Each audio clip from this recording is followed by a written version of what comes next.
प्रात ज्योतिर समस्त दर्शक भाई भाई मानक मोर आंतरिक शुभेच्छा एवं अभिनंदन जनाए।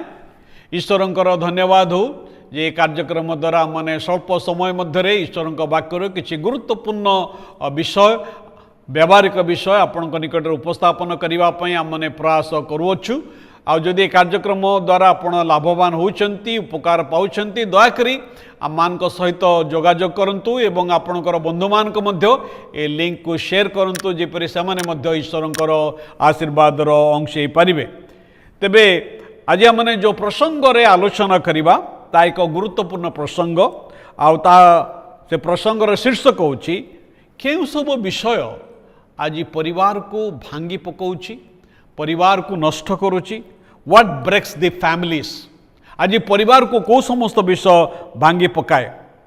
ईश्वर का वाक्य बाइबल माथ्यू तार 12 अध्याय 25 पद एक कथा लिखा अच्छी जेकोसी राज्य विभक्त होई अपना विरुद्ध उठे ता उच्चन हो जाए पुणी जेकोसी नगर किंबा गृह विभक्त होई अपना विरुद्ध उठे ता स्थिर होई रहिबो नाही। आद्यरु परमेश्वरंकर योजना परमेश्वर परिवार को गठन करियछंती एक सुस्थ समाज सुस्थ देश सुस्थ पृथ्वी निमंते एक सुस्थ परिवार आवश्यकता अच्छी। आ परिवार को परमेश्वर गठन करती किंतु शैतान आरंभरू परिवार उपरे तार दृष्टि अच्छी आउ परिवार उपरे तार आक्रमण जारी रखिछि। एबे मध्य शत्रु शैतान आउ से परिवार उपरे तार आक्रमण जारी रखिछि। आज अनेक परिवार भांगी जाइछि अनेक परिवार अवस्था भग्न हो पड़िछि केवल बाह्य आक्रमण द्वारा नहीं मात्र आभ्यंतरीण थ्रेट द्वारा धमक द्वारा। आज आमने देखिबा केउ सब विषय परिवार को शारीरिक भावे आत्मिक भावे मानसिक भावे भांगी देई अछि आमे किपरि तार प्रतिकार करि परिबा। प्रथम विषय द लैक ऑफ कम्युनिकेशन जोगाजोगर अभाव।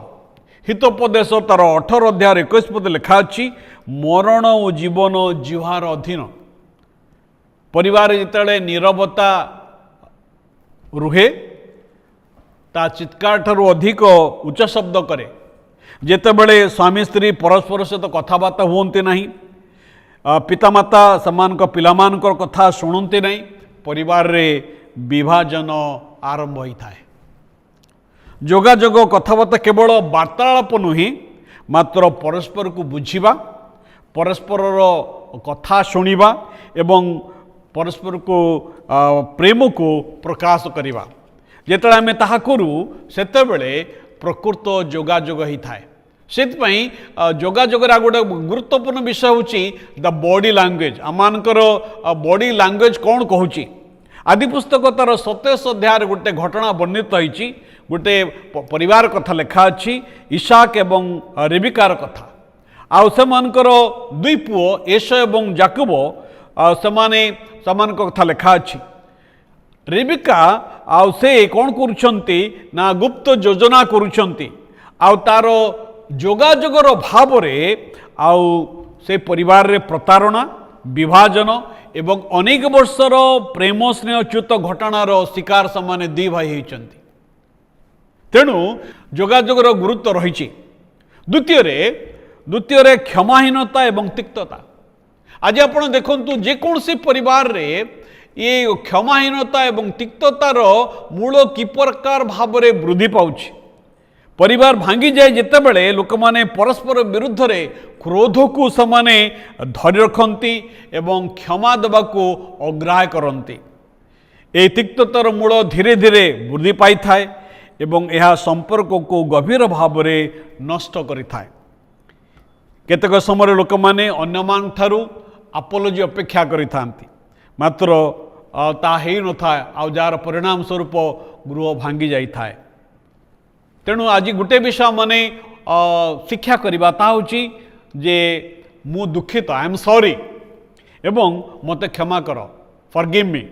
ए कथाटा को आम जदि अभ्यास करवा आमानकर पारिवारिक जीवन रे आमानक परिवार सुदृढ़ रहिबो। एवं तृतीय विषय आत्मिक नेतृत्वर अभाव आत्मिक नेतृत्वर अनुपस्थिति। जियोशियो तार 24 अध्याय 15 पद कथा लिखा अच्छी मु एवं मोर परिवार माने सदा प्रभुंकर सेवा करिबु। जो परिवार रे आत्मिक नेतृत्व नाही से परिवार ए प्रकार एक पानी जहाज तुल्य जार कैप्टेन नहांती। परिवार जदि पिता निष्क्रिय रुहंती माँ व्यतिव्यस्त रुहंती से परिवार रे आत्मिक अनाग्रह माड़ी बसी थाए।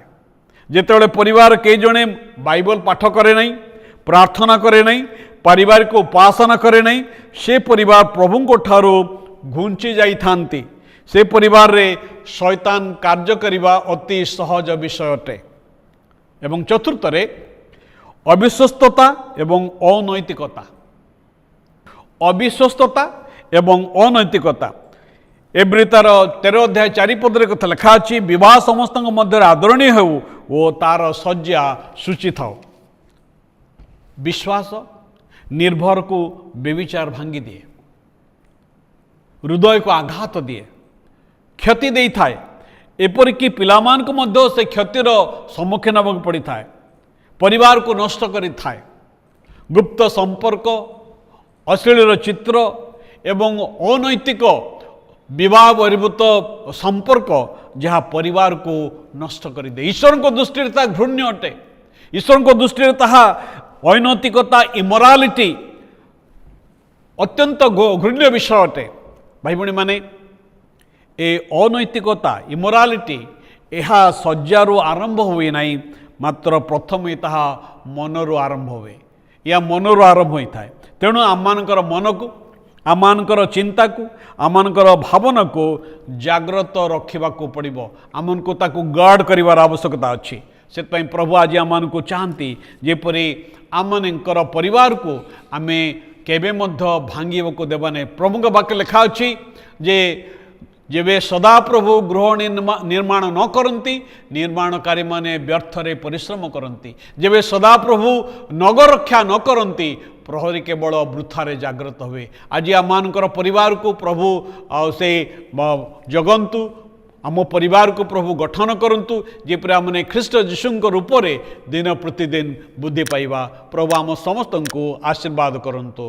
धन्यवाद।